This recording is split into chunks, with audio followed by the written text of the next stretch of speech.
What up, Dokkanners? It is that time once again as we approach part 2 of the 7-year anniversary. It is time to discuss should you or should you not summon on the part 2 legendary summon banner. This is a very different banner compared to its part 1 contemporaries, so I'm gonna have a lot of things to say about this. So if you guys agree or disagree with any of my takes, feel free to share it in the comments down below. Let's have a very civil discourse about this. I love that you guys share your thoughts in the comments, not only with me but amongst yourselves. It really helps the new players who are still getting into the game, getting acclimated to all of this new fancy stuff, to really understand where people are coming from. My only opinion is not all that matters. There are other people who have their own thoughts, and the more different opinions that we have, the more valuable of a discussion we can have. So feel free to share your thoughts in the comments down below, but please be civil. That's all I ask. So let's just jump in. Before I give you my main thoughts, I do want to answer 5 Q&A, or like frequently asked questions, or what I would imagine would be frequently asked questions regarding this banner. So we'll just start from number 1. Number 1, will physical Goku Piccolo be on the banner? This is a 2-part answer. It will be unfeatured for sure, or I think it will be unfeatured for sure, but depending on whether or not it ends up being featured, that could change this up. Now, I wouldn't normally be a betting man to say that it would be featured, especially since it just was featured on its own banner prior to the 7-year anniversary. But the reason why I can't say for certainty if it would be featured or not is simply because there is a new format that is now taking place when it comes to legendary summons. And for the JP side of the game, when this banner first released, that format didn't exist. The only thing that happened after the 7-year anniversary was that a new legendary summon format was implemented, which means Global will possibly end up having a differently structured banner for the 7-year anniversary part 2 than JP did if we start to follow that new blueprint, which was introduced ironically when the LR Goku Piccolo first released right before the 7-year anniversary. So that is a very interesting little situation there. I think Goku Piccolo will be on the banner. Whether or not it's going to be featured or unfeatured is yet to be determined, but it will be in the banner in some capacity. And if you're wondering why I know this, it's simply because that's how it's been every single year. 6-year, 5-year, and before that, I believe as well. Looking last year to the 6-year anniversary, we had the 17 Team Universe 7 and the 17 Golden Frieza on this banner. In the unfeatured pool, we had STR, Tapion, and Minosha. If you guys remember, that was the final unit that was summonable on a banner right before the 7-year or the 6-year anniversary. 620 to 7-4 last year, and of course, you know, that was the trap banner that people generally didn't summon on. So this unit then ended up being unfeatured in the 6-year anniversary unfeatured pool. I'm gonna get those mixed up a lot. That also happened back during the 5-year and so on and so forth. So Goku Piccolo will be involved in the banner. We'll just have to see when. How will the banner be formatted? So here's the thing, right? So this happened on JP, I believe, a couple of celebrations after the 7-year anniversary. Let me actually go back and find the 7-year anniversary. Okay, so this is the 7-year anniversary for JP. This was the Ginyu Dokkan Fest. This was the Majin Vegeta simultaneous Saiyan Day. This was the Raditz Dokkan Festival Disaster, parts 1 and 2, and then we went back into the Golden Week with both versions. In this celebration, everybody knows that part 1 was a disaster. The Dokkan Festival, Raditz, and Nappa. And then in part 2, we had the LR Goku and Piccolo banner. This banner was the first time that JP had the reformatting of their legendary summon. Normally, legendary summons have 1 major LR, the one unit that you want, and 12 featured SSRs total. So it usually goes to down here. What they've done now is they've restructured it to make it a little bit more favorable so that we can't really argue LR banners are bad. Well, they still are, but not nearly now, because now they do 3 LRs on a banner, 2 of which are somewhat, I guess, related. I don't know if there's supposed to be a formula yet, but there would be 1 major headliner LR, 2 other LRs as well, and then a total of 10 featured SSRs, making for your rates of pulling an LR much, much better. Are they going to be doing that and translating that into the legendary summon banner for part 2? I don't know, because the reason why I can't say for sure is because this is kind of uncharted waters. We've never been in this situation before, and during an anniversary, if Global were to receive fundamentally altered banners than JP, that could potentially, I don't know, maybe that's just anti-consumer. Maybe they don't want to do that because that could then possibly incentivize Global being the more preferred version. I don't know if that would, there might be some sort of like business underlying principle there.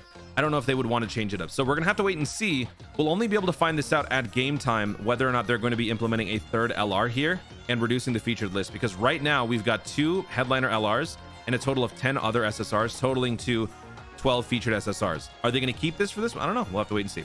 Will there be discounts? I can tell you with a safe answer, no, there will not be discounts barring any crazy new change that they do. Last year, there were no discounts for the 6-year Legendary Summon Part 2, and I don't imagine that they would change that this year because, again, that's how Legendary Summons work, and more specifically, they're probably keeping this exactly as is.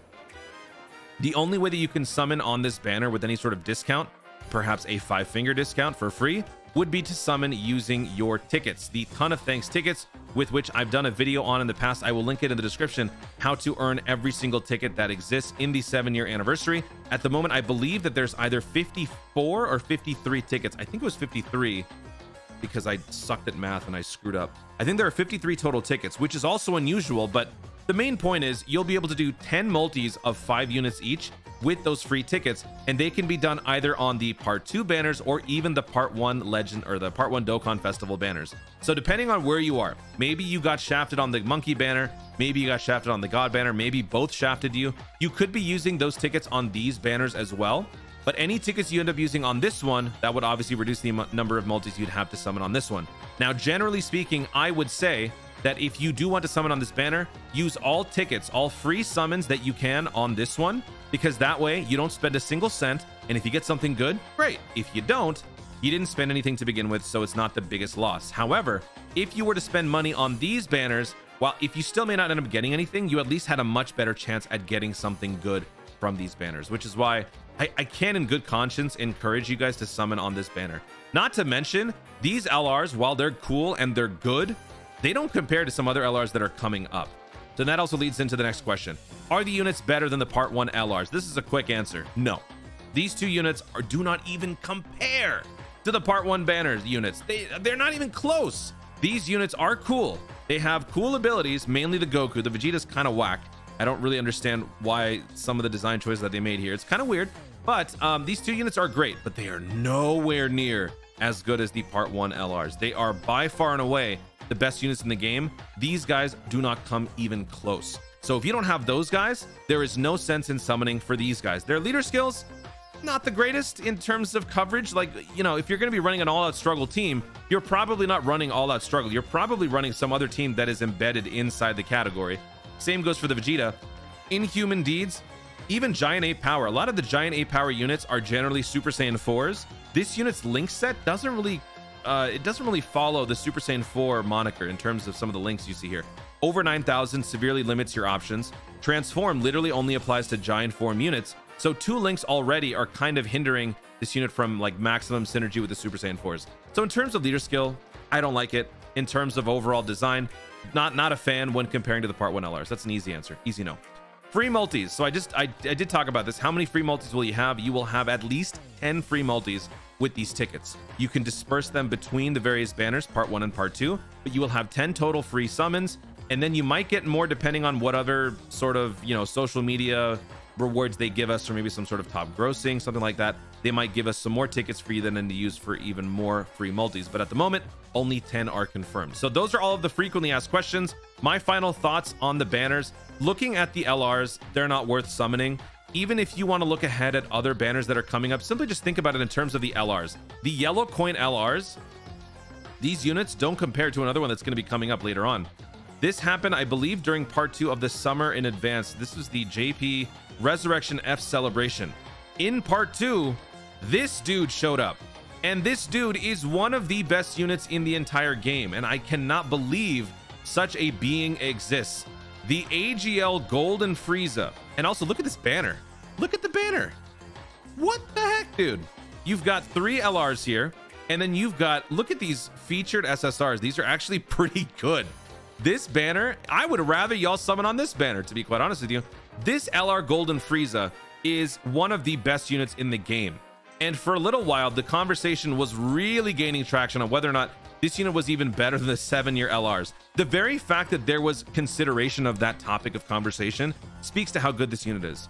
90% damage reduction, unconditional at the start, that slowly reduces over time, which is exactly what you would want, if anything. You want maximum coverage first, and then have it slowly dissipate.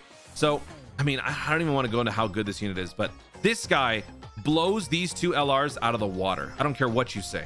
These 2 units do not compare to that Golden Frieza. So if you're going to summon on a legendary summon, let it be that one, not this one. If you're going to be still spending your stones, I would strongly recommend that you still pursue these. Even though the discounts will be gone by the time this banner releases, I still think it's more worth it. But of course, you know, the final say is yours. You know what you want. You know what you're all about. But let me just remind you guys that after the 7-year anniversary, we're going to have a Raditz Dokkan Festival Snooze Fest. Then we're going to have a worldwide download celebration that is going to be on parallel possibly with the 7-year anniversary in terms of how hype, how powerful the units are. You're going to need all the stones that you can get. This is unfortunately the one harsh reality of being a global Dokkaner. You're going to have to deal with the immensely quick turnaround between major celebrations. 7-year and worldwide download are one Dokkan Festival celebration apart, which means you don't have a lot of time. So if you have already finished all your part 1 summons, don't summon anymore save for the worldwide download. That's just my opinion, and I'm going to stick to it. There you have it, folks. Thank you so much for watching. If you enjoyed the video, be sure to leave a like down below. Let me know in the comments if you agree or disagree with any of my takes. Did I miss any crucial information that you wanted me to mention? And what are you going to be doing with your own summons? Did you finish everything you needed in part 1? Are you going to be pursuing part 1 even more for the remainder of the 7-year, or are you just going to move on to part 2 or beyond? Let me know what you guys are thinking in the comments down below. Also, be sure to subscribe for more dope content in the future and click the notification bell so that you let YouTube know you're going to see more of my stuff. Do it! Thanks again, stay tuned, and always remember to Dokkan responsibly. I suck at math.